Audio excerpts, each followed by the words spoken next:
It is commonly assumed that the Bible has been corrupted over time in at least two ways: by unintentional errors or by intentional changes. But these assumptions are historically untrue. So how can we know that the Bible we have today is what was originally written?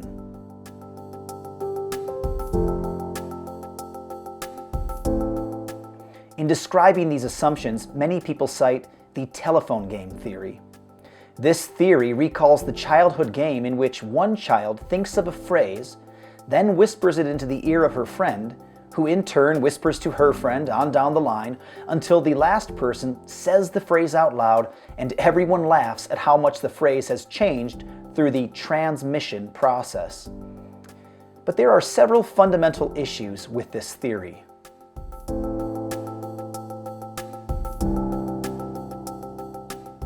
When kids play the telephone game, they are motivated by the hope that the phrase will change so that they can all laugh. But the people involved in recording, preserving, and distributing the Bible had an entirely different motivation. They considered these scriptures so sacred that the thought of changing them would have been deplorable to them rather than funny. Many times throughout history, people found in possession of these texts were put to death just for having them. So rework the telephone game theory. But instead of a bunch of kids who are just being silly, there were devoted followers of an intensely persecuted religion willing to die for the message they were transmitting. The gravity of the process in reality is hardly comparable to a childish game.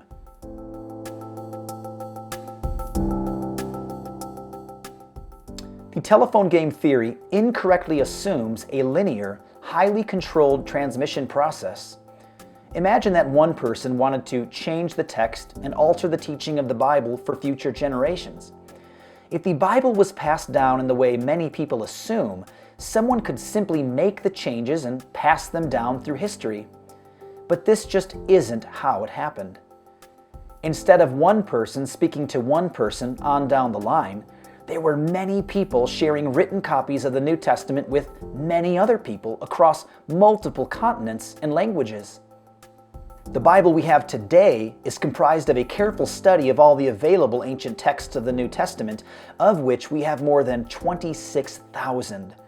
This exponential transmission process provides a way to easily identify any variants that exist and test them against the thousands of other manuscripts. This means that there has never been a time since the original manuscripts were first distributed that any one person or a group of people could change the Bible either on accident or on purpose without everyone knowing about it.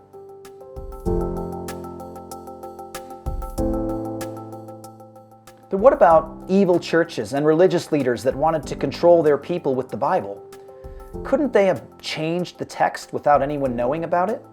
Based upon the rapid and widespread circulation of these texts throughout the underground world of the persecuted church, it would have been impossible for any organization to hunt down and change every text that exists.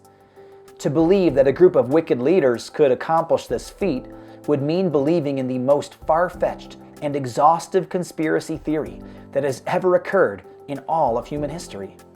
Besides, a careful study of history shows that the way that evil church leaders have tried to control people in the past was not by changing the Bible, but by not allowing their people to read or trust the Bible.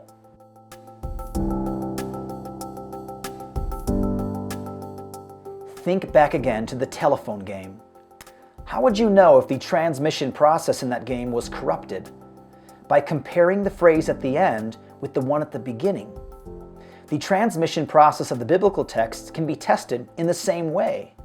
We can compare the Bible that we have today with the earliest available texts to determine with certainty if the text has been changed since then. Some of our earliest New Testament manuscripts date back to the first generation of the Christian church, and the earliest Old Testament manuscripts date back to more than 150 years before Christ. When we compare our Bible today with these ancient manuscripts, we find that we have the same writings today that they did 2,000 years ago. That means that our Bible passes the test, and we can know without a doubt that it has not been changed.